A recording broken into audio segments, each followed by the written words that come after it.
काय झालं भावना, ते अशी का पाहतेस?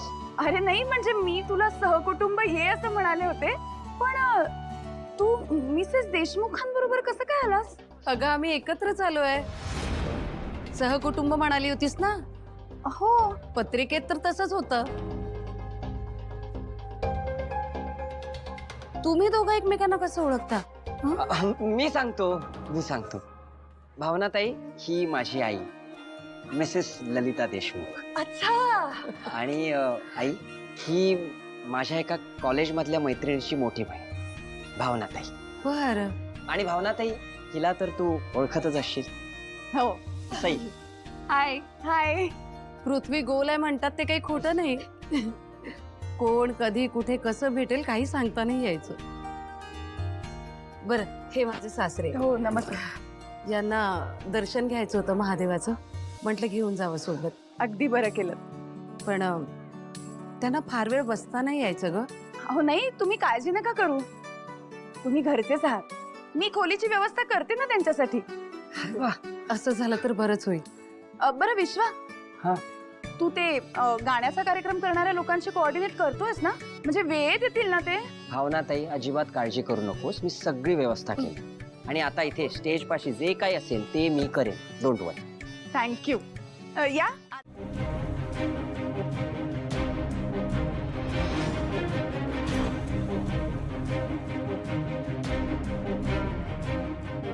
हे काय आजी, गाडे पाटील साहेब, हे कसं चालेल? 20 मिनिटांनी मुहूर्ताची वेळ आहे. मुहूर्त टळून गेला तर ही पूजा होणार नाही. आणि शिवलिंग आल्याशिवाय पूजा होणार नाही. कुठे आहे ते शिवलिंग? गुरुजी, सिद्धू येईलच नाही इतक्यात, हो ना? ताई, ही जबाबदारी ना एका जबाबदार व्यक्तीवर सोपवायला पाहिजे होतं. त्याच्याशिवाय जबाबदार व्यक्ती दुसरं कोणच नाही आहे. बाकी सगळे कसे आहेत ना, बेजबाबदार आणि नाकाम आहे. मी जातो, बघून येतो. नको, काही नको. सिद्धीराज शिवलिंग घेऊन येईलच. तू गेलास तर तुझ्या पाठीमागं शोधायला आणि माणसं पाठवायला लागतील आम्हाला. गुरुजी, तो असा कधी उशीर करत नाही, पण आज काय घडलंय कोणाच ठाऊक. ए काय ग सिद्धीराजची मॅडम, तुला काय माहित असेल तर तोंड उघड आणि घडा बोल. आजी, हा सगळा कार्यक्रम मीच ठरवते आणि हा सगळा कार्यक्रम मीच ठरवत असल्यामुळे याचं महत्व माझ्यापेक्षा जास्त कुणाला असणार आहे? काही गडबड तर होणार नाही ना? हो, अगं आई, अगं नको टेन्शन घेऊ. कुठेतरी गाडी पंक्चर झाली असेल, ट्रॅफिक मध्ये अडकला असेल. कशाला इतका विचार करते? येईल तो.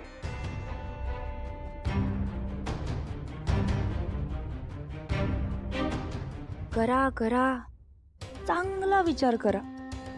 सिद्धू जेव्हा इथे पोहोचेल ना तेव्हा तुमच्या सगळ्या आशा धुळेला मिळतील. म्हणजे तो पोहोचला तर. काकू, सिद्धिराजचा फोनही नाही लागत आहे. नेमकं काय झालं असेल? पिशला फोन करतो. हा, कर पटकन.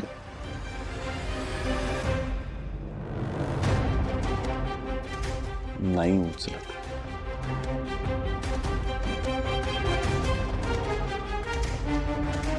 हे बघा, आता शेवटची 15 मिनिटं राहिली आहेत, हे मी जाहीर करतो. आणि जर मुहूर्त टळला तर ही पूजा संपन्न होणार नाही. मग मला दोष देऊ नका.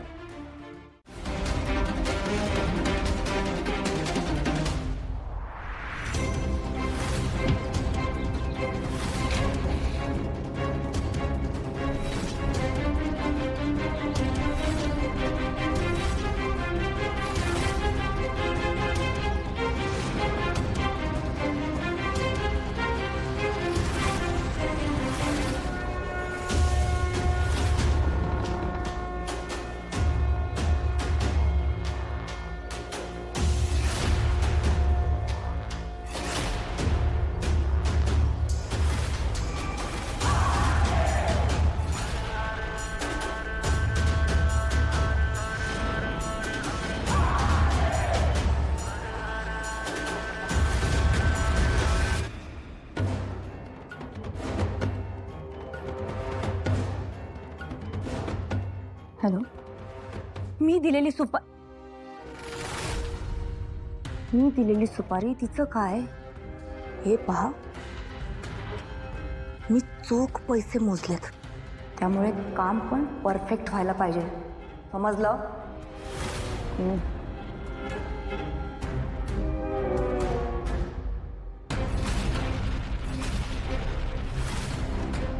काय हो? कसले पैसे, कसली सुपारी, कशाबद्दल बोलत होतात तुम्ही? ते नाही का, आजच्या कार्यक्रमानंतर जेवण होईल आणि त्यानंतर विडा. जेवणानंतर विडा? हा. खोटं बोलू नका माझ्याशी. आज कसलं जेवण आणि? आज तर उपवास आहे ना सगळ्यांचा. हो बाई, सगळे फक्त नाश्ताच करणार आहेत आज. आणि काय हो, उपवासाच्या दिवशी सुपारी घातलेला विडा दिलेला चालतो तुमच्यामध्ये? नाही, एरवी बरं गाडे पाटील म्हणून मिरवत असता. मग गाडे पाटलांना हे शोभतं का?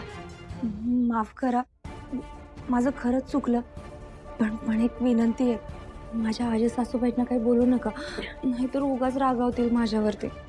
हो, काही घाबरू नका. मस्करी करत होते तुमची मी. आणि मला माहिती आहे, घरात सासू आजी सासू असली की काय धाक असतो ते. नाही, माझ्या सासू आजी सासू काही तशा नाही आहेत, पण तरी असतोच सुनेला धाक. माहिती आहे मला. मस्करी केली तुमची, काही काळजी करू नका. मी कुणाला काही सांगणार नाही. थँक्यू. मी येत्या. बिचारी जरा जास्तच घाबरली नाही.